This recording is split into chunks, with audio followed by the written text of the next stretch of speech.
one, the most obvious, is someone's real estate. We start with, you have personal residence. Some people might also have a vacation home or even investment property. How is real estate treated in New Jersey for these purposes?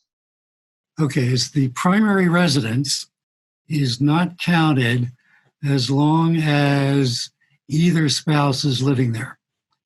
So if dad is single and he's getting care at home, they're not going to count it as an asset when he applies for Medicaid. If dad is married and he's living at home with mom, they're not going to count it when they apply for Medicaid. But what they don't tell you, except in small print on the back of the application, is that when dad dies, they're going to put a lien against the home. Right. So you want to deal with it. So as far as the second home, the vacation home at the shore, they're going to count that from day one. Okay. And as far as any investment real estate, they're going to count that just as they would any other investment. So if I have these other types of real estate, a second home, or if I don't have a spouse at home living in what was formerly my personal residence, what are some of the strategies? What are your recommendations to people? What should they do with this real estate? Okay, so if you have a spouse living at home, one option is just deed the house to that spouse because they don't count it as long as she's living there, and they won't count it for estate recovery purposes when the first spouse dies. Now that makes sense unless mom also has some diagnosis indicating she's going to need long-term care, or if mom is probably over age 75, then statistically there's a 70% chance she's going to need long-term care, probably beginning usually in her 80s. Right. So maybe that's not a good strategy. So you have to look at those things.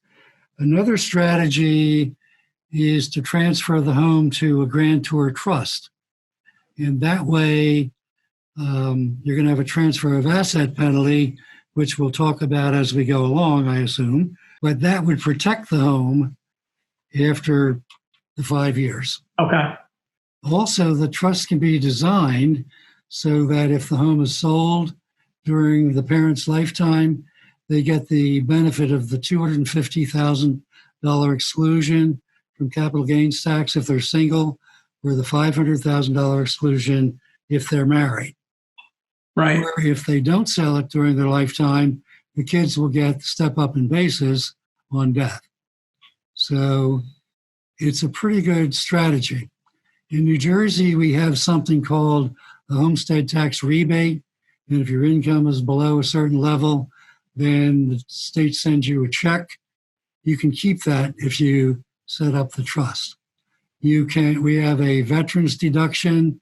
Certain qualified veterans get $250 off their taxes every year, and you don't even have to apply for it except the first time. And they keep that if they do it in the trust.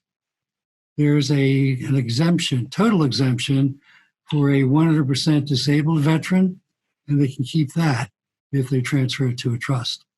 There's a tax freeze that's based on income, and they can keep that if they transfer it to the trust.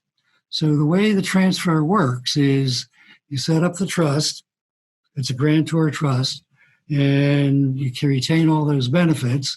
The deed going into the trust says that mom and dad reserve the right to use and occupy that property for the rest of their life or lives, and they will pay all the expenses as long as they're living there. So frequently people do that when they're 75, they don't have a diagnosis, and it really doesn't affect them in any way because they're still living there, they still pay the taxes, pay all the expenses. So most of our clients come from our previous clients. So our client will send a friend in, and the friend calls to thank the client because he's going to do this trust, which makes a lot of sense. So the first client calls and says, "Why did you tell me to do that?" And we said, "Well, we did, and you did." and they pause and they say, well, I'm still living in the house, paying all the bills. What happened? Right. They don't even notice that it happened. So it's an easy thing to do. And it works great. So then if mom gets sick later, it's protected for that too. Well, that makes sense. It sounds like there's plenty of options with real estate. That's one. The next one is, you want to or not? No, go ahead. Yeah. You could transfer the house to the kids instead of a trust. The problem with that is if the kids sell the house while dad's still alive, they're going to lose that $250,000 or $500,000 exclusion from capital gains tax unless they do it in the first 2 years. And they're also going to lose the step-up in basis on death. Also, if the kid gets sued or the kid gets divorced, it could be a problem. The trust is better from those standpoints. You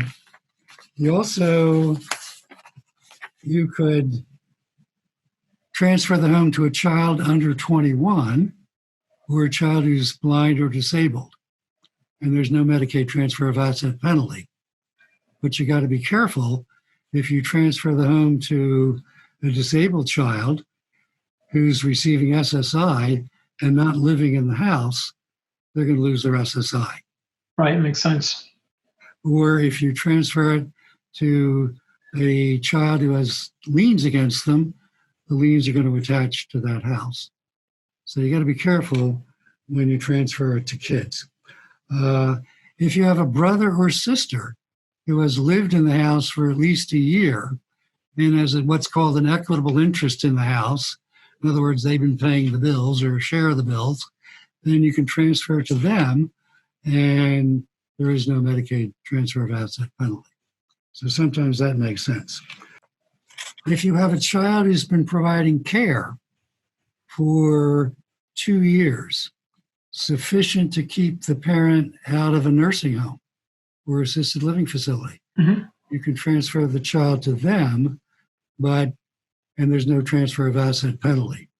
The rules are pretty strict, and we probably don't have time to go through all of them today. They're more strict in New Jersey probably than they should be. And if somebody will sue the state, there's a pretty good chance they'll win. But people are not inclined to do that. Cost-benefit analysis, I guess. I'd like to do that. You could also sell your home to your child at a discount. So a home has two components. It has a life estate and a remainder interest. So let's suppose dad is single. He's 75 years old. He's going to sell his home to his child, but he's going to retain the right to live in that house for the rest of his life. So the value of that life estate depends on how old dad is. How long is he going to live? So there are tables. So under the federal table, if dad is 75, the value of the life estate is 52%. So dad has a $400,000 home. He could sell that home to his son for 48% Right. of the value of the home. So the son only has to pay like $196,000 ballpark. So he bought a house cheap. Right? Sign me up for that. If they sell the house during dad's lifetime, dad's going to be entitled to whatever percentage the 52% shrunk to at the time of the sale. So we shot ourselves in the foot if we're going to do that. Right, now we're over the asset limit again. So it doesn't say don't do it, but with all these things, you have to think them out and what's best for dad, which is number one. So let's talk a little bit about people's goals. Normally, the goal is best quality of care for the parent needing it. You want to protect mom, who you want to preserve her standard of living.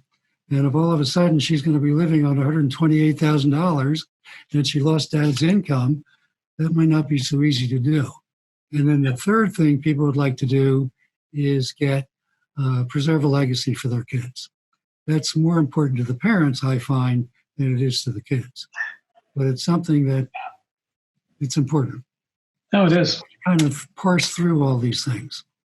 Yeah, and Sounds like you really need to, sounds like there's a number of factors here that probably vary from individual to individual. Depends on what kind of relationships you have with your kids and so on and so forth, and what their financial situations are. And Yeah. So there are the kinds of things that people do with their homes.